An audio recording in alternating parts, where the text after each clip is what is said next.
Welcome to JTAC KBTV SSL VPN.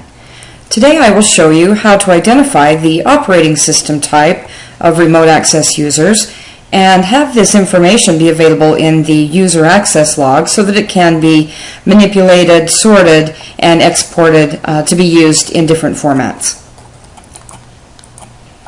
There are 5 steps to this solution. First, we'll create host checker policies to identify the user's OS during authentication. Next, we'll create new roles that identify the OS type in the user access log. Then we'll create role mapping rules based on the OS type. We'll apply those host checker rules to the realm and roles, and then the last step will be to test and validate the solution. The first step will be to create host checker policies based on predefined OS checks for the type of operating systems you want to check for. We'll create a new policy. I'm going to do 2 policies, one for Windows 7 and one for Windows 8. And it'll be a predefined OS check. Again, we'll name this Win 7. We'll select Windows 7, 32, and 64-bit. You can ignore the minimum service pack version requirement and save changes. Next, we'll do the same for Windows 8.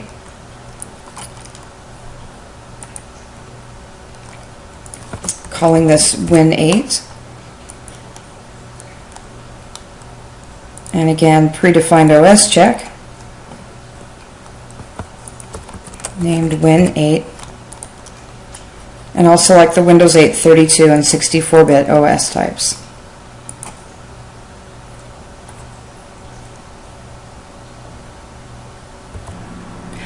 Additionally, you will want to disable any remediation for these host checker policies.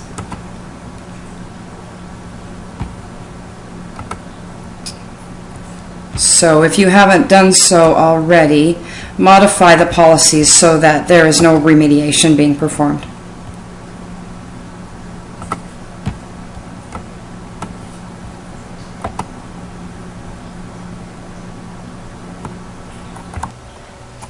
The next step is to create 2 new roles. We'll need a role for Win 7 and a role for Win 8. These roles do not need to have any settings enabled for them at all, so you can disable the default options, because we're only going to use these roles for identification purposes in the user access log. So we'll do one for Win 7 and then one for Win 8.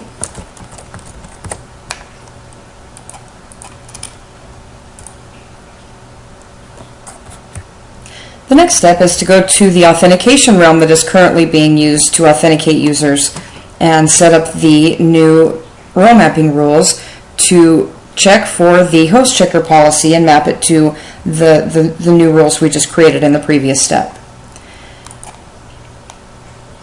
So we'll do a new rule here. We're going to base the rule on custom expressions. We'll call the first one Win 7. And then we'll go into the expressions dictionary, name this Win 7 as well. And in the expression dictionary list, you'll find the host checker policy expression, and if you expand it, you'll see an example of how the expression should be defined. You can highlight it and click Insert Expression, and it will insert it into the expression text box. Now here we're only evaluating one host checker policy, so we don't need the parentheses. We just need the double quotes and the name of the host checker policy. So there's one for Win 7. And then we'll do another new one for Win 8.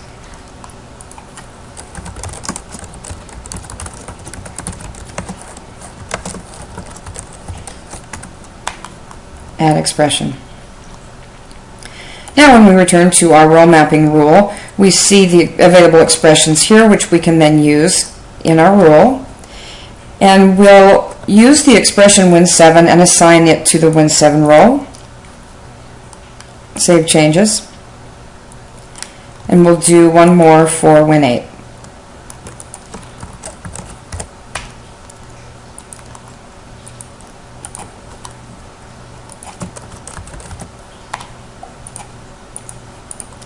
And again, we'll map that to the Win8 role and save changes. Now we need to go to the Authentication Policy tab and set the host checker to evaluate for those host checker policies we created. So we'll evaluate Win7 and Win8. Make sure you don't require and enforce these, or it will prevent other users from authenticating that are on Windows XP, for example, and Mac users would have a problem as well. Save changes here. And that's it. We're ready to test the solution. We'll go ahead and test from a Windows 8 operating system first. So I'll sign in from Windows 8.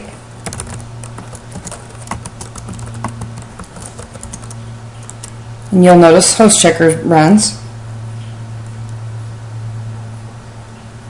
And I'm authenticated now.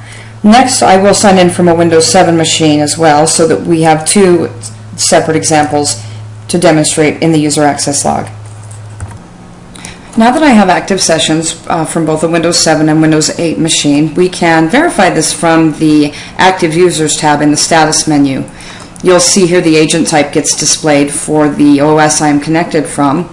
And now, additionally, in the user access log, what we will see is the role has also been assigned to the user session here. Now, what makes this important is that these fields now can be searched by. So if we click on the Win7 role, we'll see all of the users that are connected using a Win7 OS.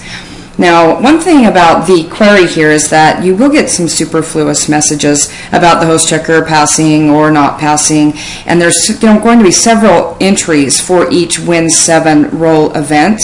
So one thing you can do to isolate this down even further is, let's say we wanted to create a query on this Win7 role, so we could just run it at any time and see all the users that are connected from a Win7 machine. We'll name this Win7, and you'll see that the role has already been brought into the query already by default. Now, additionally, what you can do to show just the logged in users, or just the events where the user has logged in, since we don't need all of the other multiple messages that go along with one session, is we can use the unique ID of the log message to isolate this down to one entry per user. So, for example, if we check the ID for that event where I am logged in successfully, so we would use this one here, this login succeeded here, it'd be auth22670.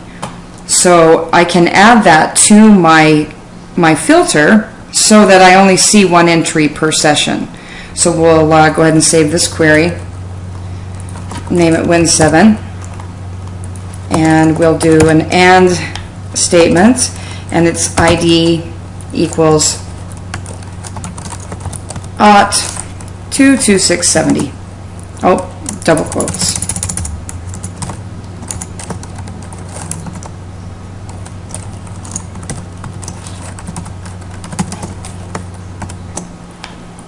Now, when we run this query, we'll see just the one entry per user, which makes it a lot easier to display the data once you've run the query. So if we change this back to standard, and again we can do the same thing for the Windows 8 users. If I just isolate the roles for Win8, I can then save the query, naming this Win8, and again we'll use the same ID event.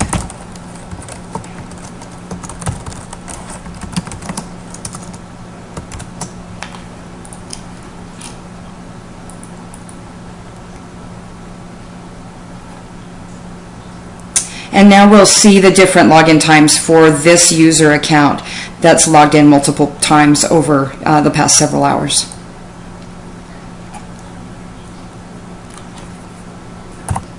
And that concludes this demo. Thanks for watching.